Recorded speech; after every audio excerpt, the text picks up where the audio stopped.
Hi, I'm Jess, owner of Sugar Sparrow. Welcome back to my channel. Today we are going to be doing a sheet cake or a tray bake, a cake slab, whatever you call them. They are popular and they're a really good option and super easy to make. I'm going to show you what we need and then let's just get cracking. This is everything I'm going to use today to make my sheet cake with buttercream and packaging. However, if you don't have all of this, some of it is not actually necessary. The main basics are something to mix your cake batter with. I have a mixer, you might have a hand mixer or just even a whisk. You do need some kind of tray to bake it in. These are disposable ones that are linked in my Amazon storefront. I love them, I think they're the perfect size. But if you just have a standard cake tin that is reusable, you're more than welcome to use that. Obviously we need self-raising flour, caster sugar, margarine and some eggs.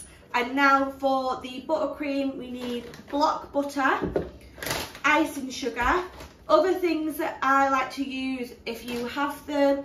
For my cake tins, I love the PME cake release spray. This is for giving it a bit of an edge so then it easily comes off the tray when you come to eat it. You can just use like butter or line your trays.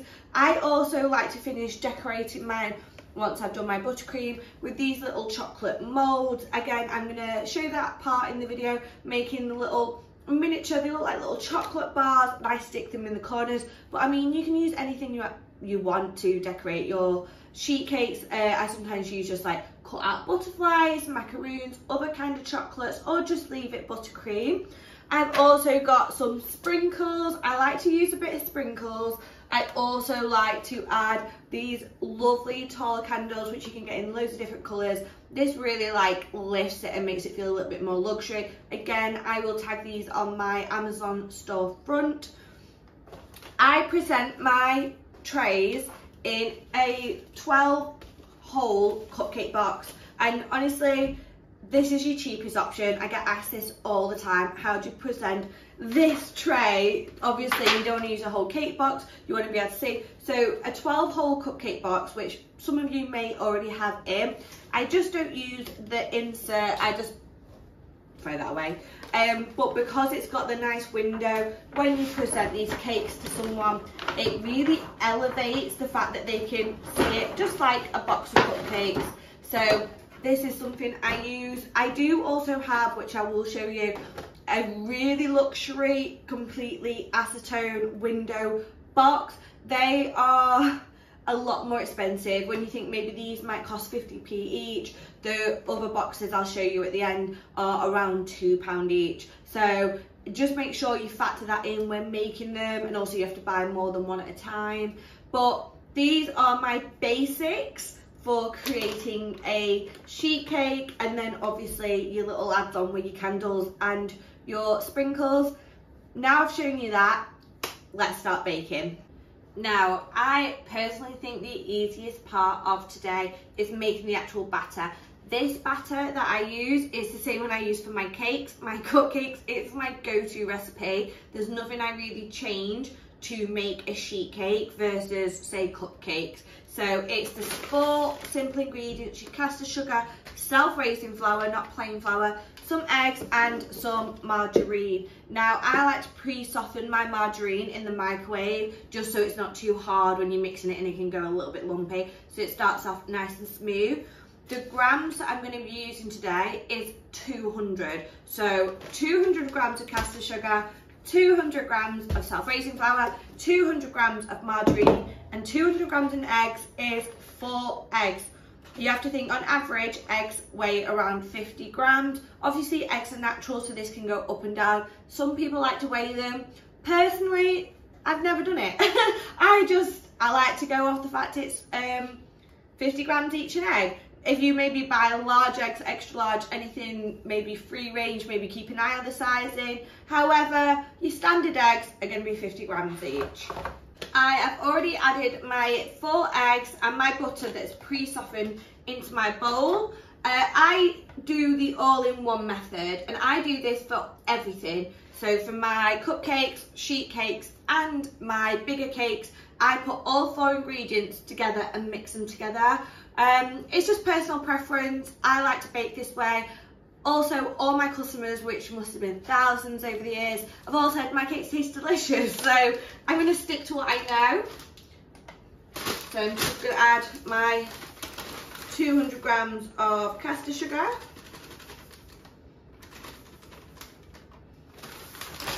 Move that out of the way. And now 200 grams of self-raising flour. The reason I do 200 grams is I've tried different quantities in these trays before, and for me 200 grams is just bang on perfect. You don't get it too high, it's not too shallow.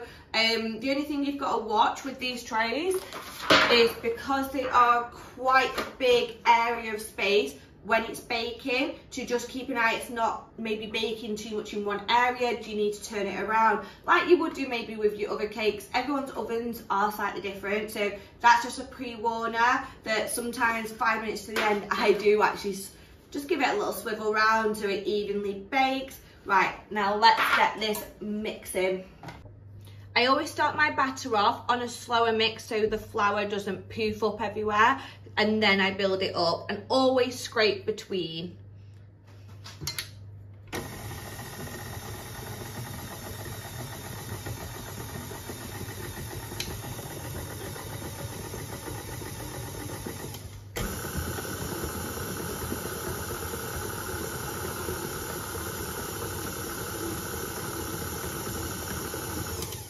Once it's started to all combine together, I will lift up my bowl, scrape it all down and pop it back on. The tip with these sponges is not to overmix. It's easily done. People put them in the mixer and leave it running for 5 minutes. We do not want to be doing that. That will overstretch your gluten and that will make your cakes taste a bit like dense, and we definitely don't want a dense cake. So I'm just going to scrape all the bits down.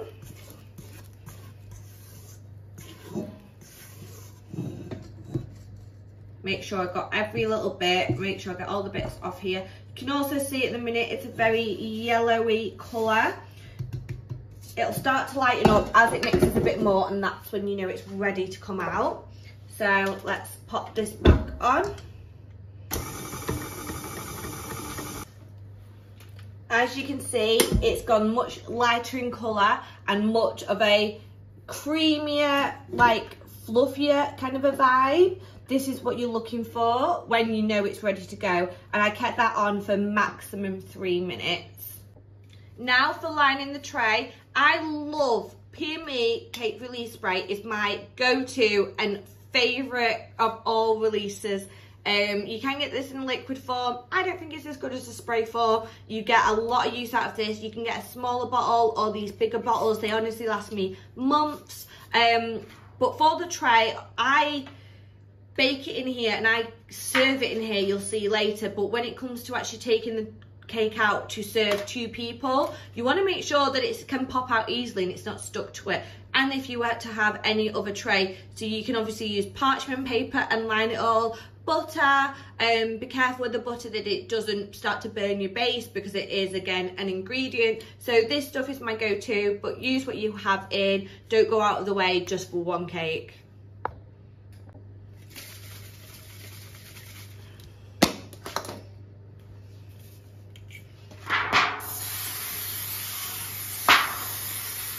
Just a nice, easy, light thing, covering, getting in all the edges, and you can just see it there. It's just basically a grease. And now what I'm going to do is pour my batter directly into there, and it'll be ready for the oven. Now I'm going to pour my batter nice and evenly into my tin, make sure I get every corner and it's so even. I've also preheated my oven. I have a fan oven. I've set it to just shy of 180, so about 177, and I'll pop this in for about 25 minutes. Every oven is different, and around the 25-minute mark, I'll just keep an eye on it and turn it if it needs to be turned to make sure it's looking nice and flat. If your oven runs a bit hot or cooks a bit quick, maybe check after 20 minutes. Make sure you always use a skewer or a knife just to make sure when it comes out it's clean. That means it's fully cooked. And here it is, ready to go in the oven. I put it on the bottom shelf, but again, it's down to your oven, whatever you find cooks best. So this sponge ended up having around 25 minutes. You can see that's where the skewer, where I checked that it was done. It is boiling hot. Before you can ever decorate a cake, you need to make sure it completely cools down. So I'm going to leave it here for a good while. It is slightly cooler in my kitchen, which means it'll speed up the cooling process. Don't be tempted to put it in a fridge or a freezer to speed it up, as going from hot to cold very quickly can actually cause bacteria. So that's a bit of a no-no in the cake world, as you don't want to give anyone food poisoning or make anyone ill. But the tray itself, it is obviously warm to touch and it is hot coming out. So just be careful, like any other cake tin. And it smells delicious. Now it's time to make some buttercream ready for our cake. I always do this whilst either cakes are in the oven or cakes are cooling, just so I'm using my time wisely. Buttercream is one of the easiest things to do. I'm not doing anything fancy like Swiss meringue, French buttercream, Italian buttercream, just American buttercream, and it has 2 ingredients. So you need block butter. This is key, and I've spoken about this in previous videos. You can't use margarine. It's not buttercream, and it'll go soft and doesn't pipe nicely, and it'll look a bit grainy and bitty. And icing sugar, I personally love silver spoon. I've always used silver spoon, but most supermarket brands are absolutely fine. One thing I do have here that's slightly different, if I'm doing a bigger batch of buttercream, or I'm doing stuff like cupcakes or sheet cakes, rather than using 250 grams to 500 grams of icing sugar, don't worry, I'm going to list all this below, and I've got a full in-depth video on this previously too. Obviously for a bigger scale, I would use 500 grams, so 2 blocks of this, to a kilo, 1,000 grams of this. Now, for cupcakes and sheet cakes, I actually like to cheat a little bit and make my life a little bit easier by using, instead of 2 of these, I use 1 of these, and then I use a baking block. This can be a stalk block, this can be Flora, which is like a vegan butter version, as long as it's still a block and not a tub of margarine. These are not pure butter, they have an oil in them, so if you mix these 2 together in your buttercream, it makes it softer, which is why I don't use it on cakes, but for things like this, for piping, it won't hurt your wrist, especially coming into winter months. I love mixing these 2 together. I just personally think you can also achieve a whiter look. I will show you here. So we all know butter to start with is very, very yellow. Baking block is much lighter, so it's a little bit easier to work with. However, do what you prefer most. Honestly, some bakers in the community think I'm crackers for doing this. Some also do this. Some say it's not real buttercream. Do what you like to do. This is what I personally like to do. I will soften both of these, obviously not in the wrappers because they are metal based, so don't be putting that in your microwave. I'm going to pop them into a bowl, 30 seconds on each, so they're nice and soft, into my bowl, and on their own without any icing sugar, we are going to mix them for at least 10 minutes, and that's how you get a nice white buttercream. So let me get this sorted. So this has been mixing for a good few minutes on a medium speed. If you're doing it by hand, I wouldn't go in with the fastest power ever. I like to do slow and steady, and then we'll go a bit faster later on. It just helps with the control and also stopping like air bubbles as well, which can be pesky. So one thing I do between leaving it to mix for 10 minutes is just go through and scrape the bowl. Again, also do this if you're using a hand mixer, because some little lumps will get stuck at the bottom and won't be getting mixed in. You can already see the difference in the colour from the yellow of the butter, how light it's going. And that's what you want, really, nice light buttercream, because when it comes to colouring it, if it's got a yellow base, if you're ever going to do blues, obviously if it's a yellow base and add in a blue, it's going to go green. So you want to try and knock out as much of this white as possible. I'm going to pop it back on and then I'll come back to see if it's ready for the icing sugar. One trick, if you want to speed up this process, also it can give it a fluffier vibe. If you have leftover buttercream, say from last week, the week before, like buttercream does last quite a while, so I always keep, if there's any spares, I keep hold of it or put it in the freezer. If you add some room temperature buttercream already made into the part with just the butter, it speeds up that process of mixing it and getting it nice and white and light. So that's a little tip. If you're starting from scratch though, like I am today, we don't have that option, but we're going to achieve it anyway. It'll just take a few minutes longer. Right, this is now ready for the icing sugar. You can see it's nice and light. Ooh, that is some soft buttercream and, well, soft butter, sorry. Not added the icing sugar yet. I am still going to just give it a scrape down across the sides. Now, this part is up to you. Because we've got 500 grams of butter, we need 1,000 grams of icing sugar. Icing sugar, we love her, but she can be a nightmare. She will puff up, get smoke everywhere, powder everywhere. It will go all over your kitchen. So you can either do it in little bits at a time and mix it through, especially maybe if you've got a hand mixer. On this one, I'm a bit dangerous and I like to go for the full 1,000 grams, but I do it very, very slow on the turn. I literally hold it on a half. So I'll show you how I do that, but it is personal preference. Maybe depends what else you've got in your kitchen, how much of a smoke belly you want. You can also, I always used to have Kenwood KitchenAids, Kenwood K-Mix. They come with a lid, which are amazing. KitchenAids don't come with a lid, so you can just put a tea towel over it. But I'll just show you how I do it, and we'll go from there. Just move the base out of the way. I'll get my scales. I'm going to weigh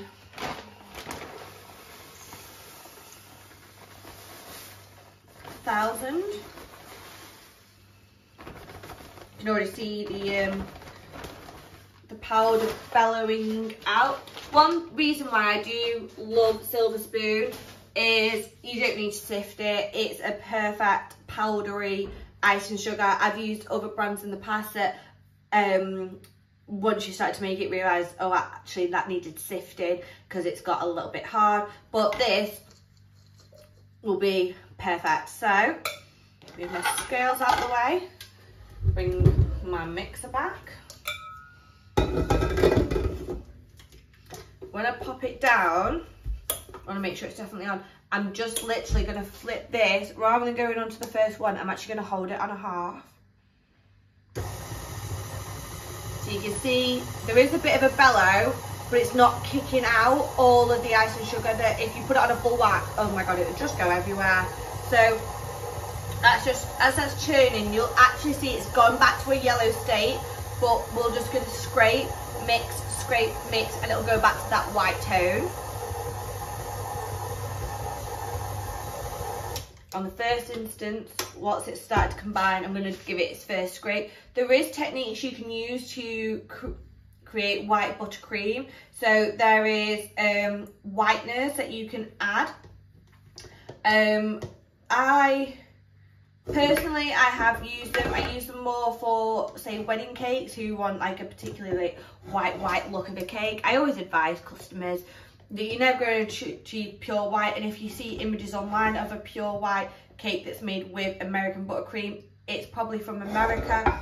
We're not allowed to use the same ingredients as they're allowed to use, additives and such. So I like to use Colour Mill. White is great, but a little bit pricey. You can get titanium dioxide. That is a whitening powder. You have to be careful how much you can add into that, and also I believe it's got an allergen in it, so just be wary.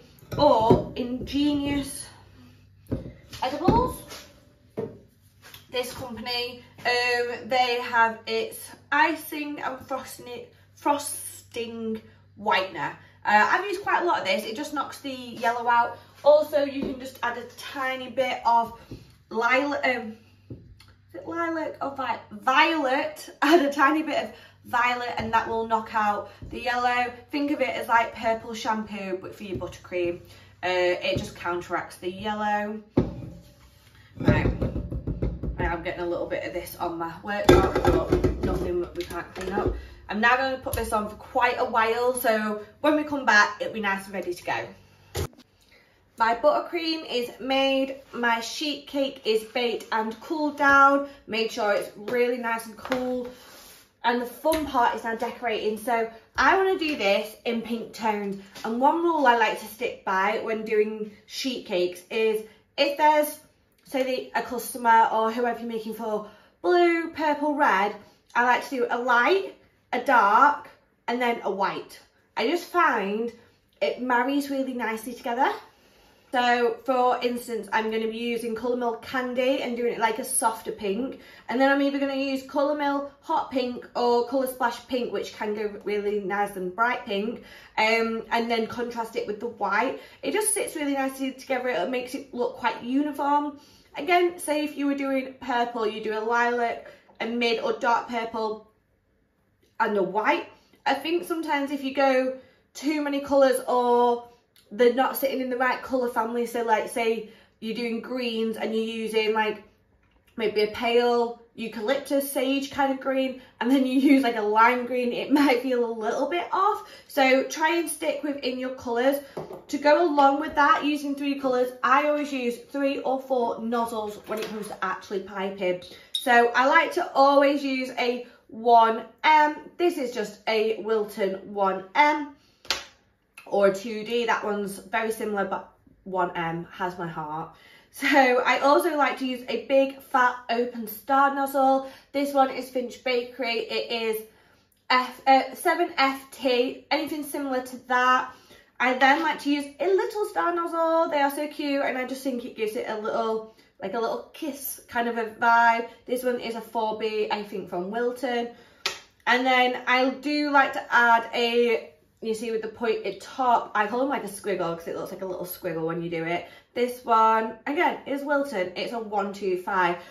Honestly, use what you've got in. You don't have to use these ones. This is just preference. It's what I like to use. But use a different variety of nozzles to get the effect. This is what's going to make it look extra special because you've got different kind of textures going on within the same colour family. And that's what's key for making it look chef's kiss. So I'm going to make up my colours from this buttercream. I'm going to bag them up with the nozzles, but before we do that, I use a white layer of buttercream as a base. Reason I do this, I just think it looks really cute when it's got a white layer with the colourful border. Not only that, it obviously needs something to stick to. So when you're piping, although you could pipe with these nozzles directly onto the sponge, if you've got a layer of buttercream to start, it's going to be so much easier to pipe with. It also, if you cover the whole thing in buttercream, it will lock in all the moisture and it will stop your cake drying out. I personally decorate with them in the tins, and I actually put the tins and give it to the customer like this in a presentation box. I also do this because 1, it keeps it fresher, 2, these tins are mega cheap and they're disposable. If you're using a tray and tipping it out and decorating it, just be wary that your edges are going to be like not raw cake, but they're open to the elements so they can dry out so much quicker. So just be wary of that. If that's your style going for, you might want to just pop a thin layer, like a crumb coat of buttercream around the edges. Something else that's fun to do is, rather than just do cake and then buttercream, you could put a layer of jam between, a layer of lemon curd, maybe a layer of Biscoff, anything that you want. But if you do that, make sure you do your jam, a layer of buttercream, pop it in the fridge, let it set like a crumb coat, then do your final nice white layer on top. Otherwise, you're just going to drag jam through your nice pretty layer, and you don't want that. You want it to look lovely and like clean girl aesthetic. So let's crack on. Using a nice big palette knife, I'm going to just add some buttercream directly onto the, ooh. At this point your cake does need to be completely cool. If you add buttercream onto a slightly warm cake, your buttercream is going to melt and it'll start to go back to yellow. And we definitely do not want this. Spread it out nice and evenly and don't press on too hard as you'll start to lift up crumbs, and we don't want that because then you're going to get crumbs in your nice clean buttercream. It'll start to look a little bit like you need a crumb coat. So I'm just pushing it out to all the edges, getting all of this cake nice and covered. It's always best to have lovely soft buttercream whilst doing this. If you're trying to do this and your buttercream has gone a bit cold or a bit hard, you're just going to be dragging it around. But I'm using the flat side.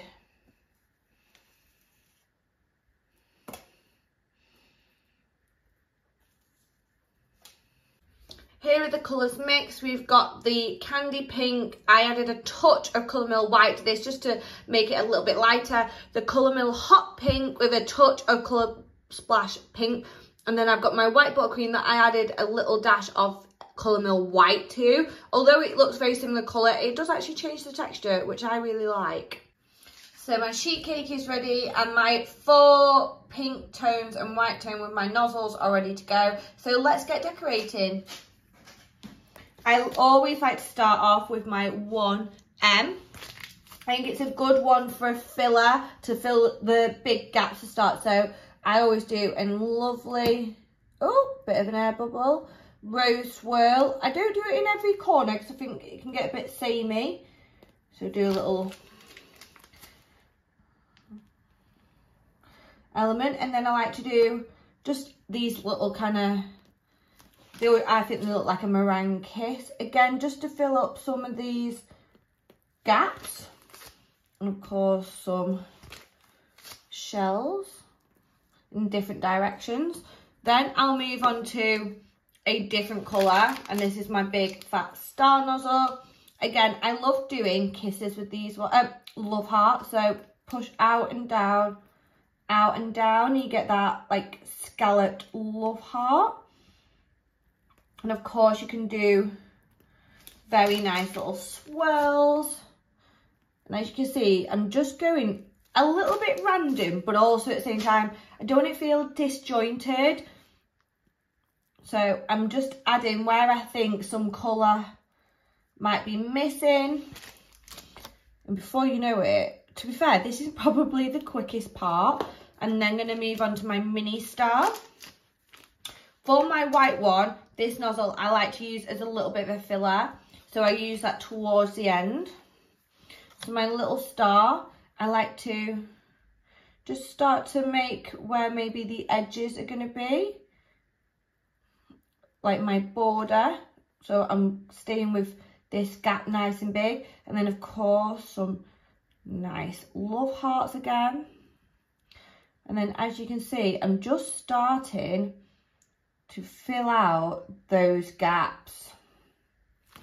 I also like to make sure I get right up to the edges, not going over the edge, but as close as I can.